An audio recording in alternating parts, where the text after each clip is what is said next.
Last week brought you a pasta salad, a little bit of vinaigrette mixed in with it, a homemade vinaigrette with a mustard base, extra virgin olive oil, a little bit there of cayenne pepper mixed in, some sugar and things of that nature. And figure I'd do another pasta salad for you. This one's going to be a little bit different, and there's not going to be any kind of dressing for the most part with this, no sort of vinaigrette, not mayonnaise based, so Ron's good there. But this is a little bit different pasta that you may or may not be familiar with, as, I mean, you're probably used to linguine and angel hair, spaghetti, lasagna noodles, things of that nature. This one actually is using a pasta called Orzo, which is O-R-Z-O.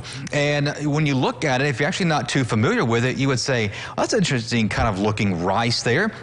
But it's actually not. It's just a pasta that looks like a rice called Orzo, and some actually even call it like a pastini, which I think stands for little pasta, because that's what it is. So that's going to be the base here. We're going to be doing a Greek Orzo pasta salad today, and ingredient-wise, there's a lot going in. Let's get right to it. We're going to have some fresh lemon juice here for you in just a moment. We're going to have some dried oregano. We're going to put just a dash of some lemon pepper in there, too. Of course, we have to have black olives when we're talking anything Greek. Feta cheese, diced up red onion, diced up cucumbers, artichoke hearts, and a fresh tomato there too, because everything is so fresh right now. Let's talk about dicing things up first off, because pretty much probably what you would do is you'll get your cucumber and you'll cut it, and then you'll probably sit there, take it off your knife, do a little cut that way and a little bit of a cut that way, which that's fine, not a problem at all. But you can make things a little bit easier for you, a whole lot quicker, if you have something called a mandolin, which I have right here.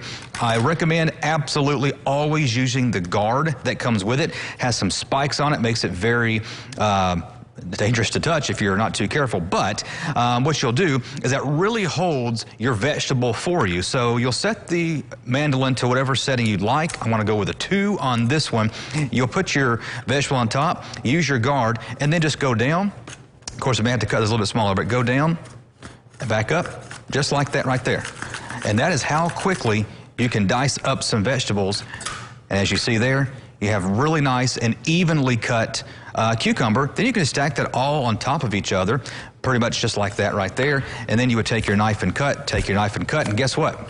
You're done. A whole lot quicker than just doing it little piece by little piece. So that's the mandolin there. We're also going to be using a juicer here in just a second. So what you're going to do is go ahead and get yourself a nice big mixing bowl and go ahead and have your pasta cooked. You're going to cook it al dente. And remember, when you take it out of the water, it's still going to cook for a little bit longer. So do keep that in mind. So we're going to take about 1.5 cups here of this, it would be at that point uncooked, but about 1.5 cups there of your Orzo pasta, and go ahead and have that there at the bottom of your bowl. Then you're going to really just start adding your ingredients from here on. Now, I did go with black olives on this just for a money-saving feature, but I would recommend, of course, do the Kalamata of black olives because those are a little bit more of the Greek nature.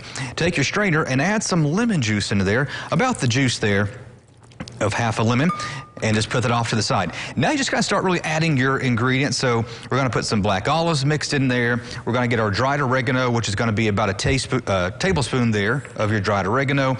Just a dash there of your lemon pepper. Not a whole lot because you've already got the lemon in there. Throw in some diced up red onion.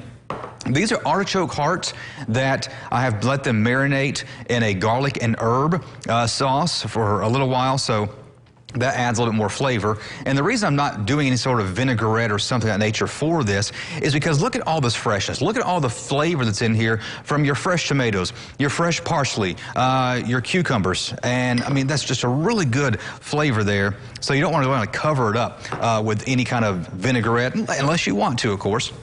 Then, of course, as I mentioned, we have freshness here. So I've got some fresh parsley, and I've got another device to cut parsley with, or any herb. Yes, you can use your knife, but once you get a little bit of your parsley cut up just like that, you can use another device, which is called a mezzaluna. There's all kinds of those out there. And your parsley, yes, it is going to be for flavor, but even more so just for decoration. So what we're going to do is mix up the pasta over here, put it in the bowl that you are going to use to present with. And then once you get that kind of dished up the way you'd like it, I recommend putting that in the refrigerator for probably a couple of hours so it gets nice and chilled. But then you can take your knife, or in my case here, another little tool here to be doing things easier in the kitchen, kind of get your herb like that, and then just roll it with your mezzaluna there. That dices it up really nice and neat. And then you just kind of come from up on top and do just a couple of sprinkles there with your parsley. Shake it up for your evenness. Very, very simple pasta. Again, serve it chilled, be very nice. And with this one, you might want a spoon because of the pasta being so cold. I'll dish it up for Ron here. We'll try it out in just a couple of minutes.